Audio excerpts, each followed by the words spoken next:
Do you notice any difference? You should, because the one on the left is the Barnes match burner. That's 171 grains. One on the right, that's the Hornady match, 162 grain. And I'm actually very excited about this one because 162 grains with a boat tail is one of the original loadings for 7mm Mauser. It's actually the third iteration. The first one being the 173 grain. After that was 104 grain. No, I'm sorry. I totally misspoke. After that was the 140 grain, which did not have a boat tail, by the way. And then lastly, I think it was in sometime after 1950, they came up with 162 grain, and that was going roughly about 2,600 feet per second. Out of a 23-inch barrel, by the way. Anyway, one thing I can readily see with my plain eyes is you'll notice kind of right there, but also definitely right there by the boat tail. Um, it's much more angular, but I'm only saying angular because um, I don't know. I can almost see like a line there, um, but it's very close, and so I'm hoping that the performance of the match bullets is quite similar. However, we have to talk about some other differences we had to do because this is technically a different weight class. So let's talk about load data briefly. Now, when I put together this Battle of the Boattails, um, I knew I wanted to stick with the Hodgdon Reloading Center. One, because it's a resource that's easily accessible, but also because it is a little on the light side. So I wouldn't have any problems switching from one bullet to another that are in the same weight class. It's going to be fairly universal, but we may have saw the downside of that when going with the Federal Fusion ones. It actually may have been the case we did not drive them fast enough. And one thing that's very interesting is their minimum charge, 35.5. That's 2 grains less than what we used, but they were getting 100 feet per second more. Although you'll notice that their max charge weight maxes out at just under 2,200 feet per second. I feel like that's probably where we ended up, but honestly, I can't say for sure. I can tell you that when I was trimming the brass, very little was taken off, like less than I'm used to. Now, to really point out how the online reloading center is pretty light, let's take a look. 175 grains, IMR 4350. Now, again, this is something that was worked up with Nosler Partition, but Nosler also has online reloading data. And let's see here, Winchester, 24-inch barrel. 175 grain bullet, Winchester case, Winchester primer, 22-inch barrel, so slightly shorter, slightly different turn rate for the barrel twist.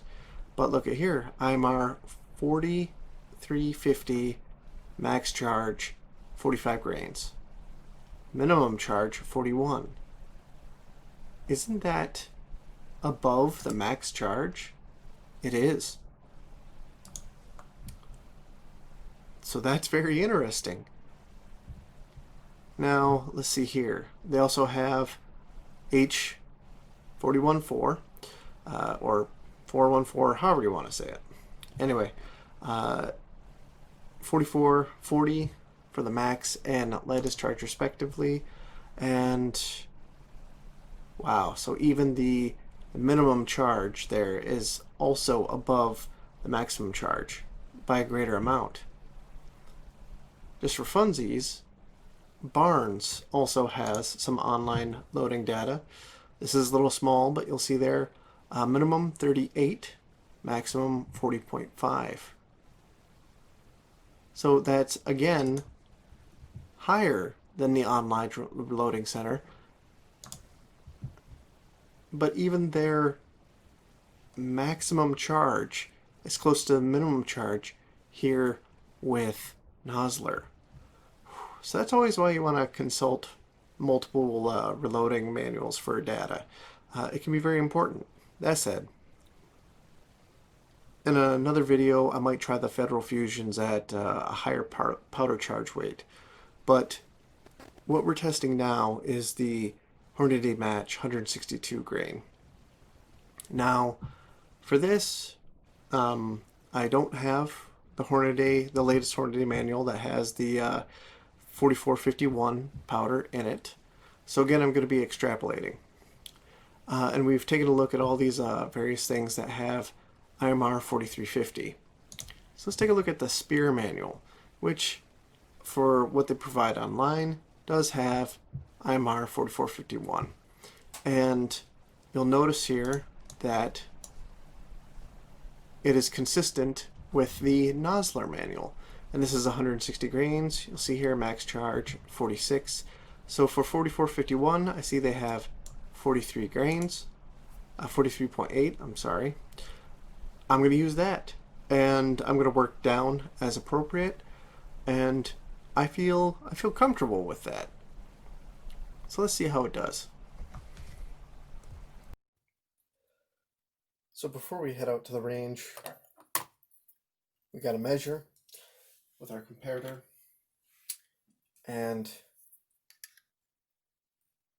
with these bullets we've been all over the board. Now, let me clarify actually.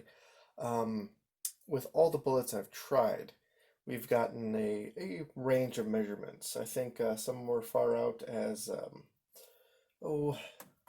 have the sheet of paper here. The Barnes were the shortest at basically 3.4. And the Parvy Partisan was a full 10th and then some longer. So let's see how the Hornady bullets match up. And that's so basically 3.49 for starters. So let's see how the rest compare.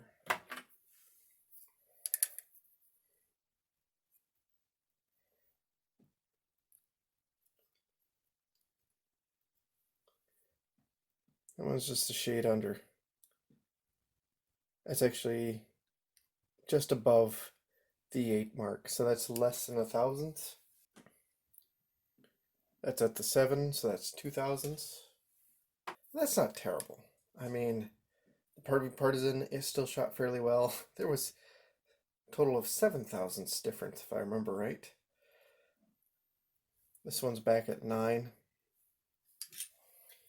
Although it should be noted that when we did measurements with the Parvy Partisan with my RCPS die, it did go to 2.5 thousandths, which is kind of ridiculous. That's at the 8. A little bit below the 8. It's a little bit above the 9. So that's a little bit above 2,000ths currently. Yeah, from 7 to 9. This one's right on the 9. Okay, and we're going to stop at 10, because after that the videos start to get a little bit too long and a little bit below the 9. So that's actually quite good. That's similar to the Federals, actually, because the Federals were weird, because the ones I used for sighters, there was a range of about 4,000ths, but then again, I did have to, I used the sighters for dialing them in, because again, the Forster Ultra Micrometer seating die. But when I measured the ones where it was just, when I was seating the bullets for the normal rounds, quote unquote normal, there's actually just 1,000ths difference. So, and oddly enough, it was the Federal Fusions end up doing the worst on paper. So this is the last current segment that we had planned for this Battle of the Boattails with my 7mm Mauser, which is a model 1893, original stock configuration. And it's not going to be in the 175 grain class, it's going to be 162. So we had to change up the load data. So we've kind of fallen out of the apples to apples comparison. And even then, we're not using Hornady's load data. We stole it from Spear, so we're doing a little bit of extrapolation. But we did fire our fouling shots, and nothing appears out of the ordinary, and the velocities seem pretty much right on par. Let's see how they print on paper. So let's quickly review the velocities.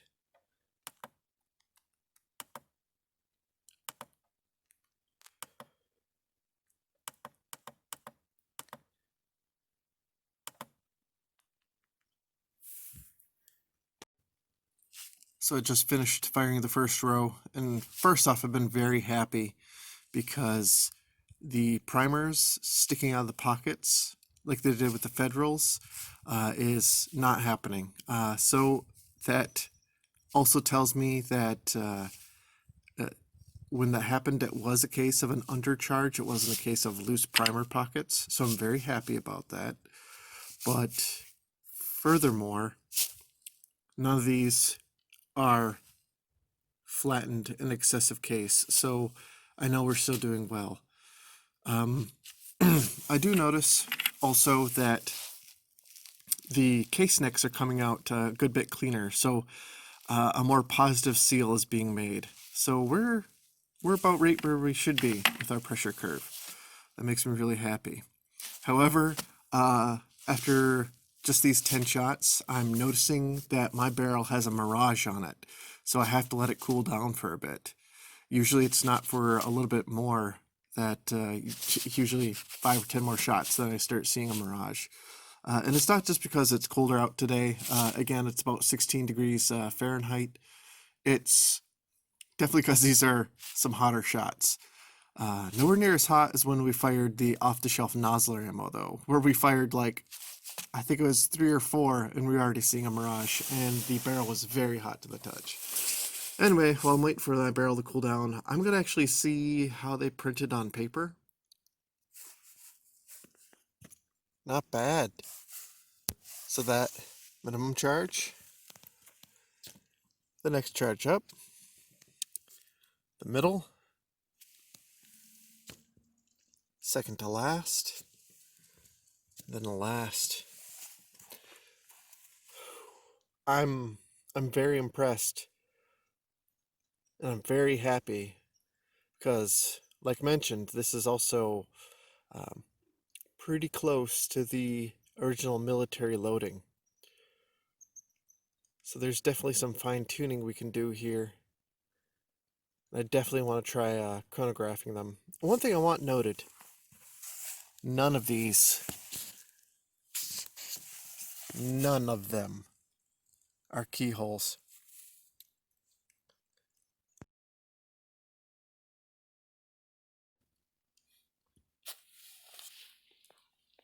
So I loaded up some of the Federal Fusions with a higher charge, 5 of them, and it was between 40 and 42 grains of 4451, and yeah, 1, 2, sideways keyhole, so that's 3, then 4 and 5 are somewhere in there, which is kind of nice to see, grouping with the other ones, because 3 of those shots are from the Hornady bullets, but still, yikes, look at the difference.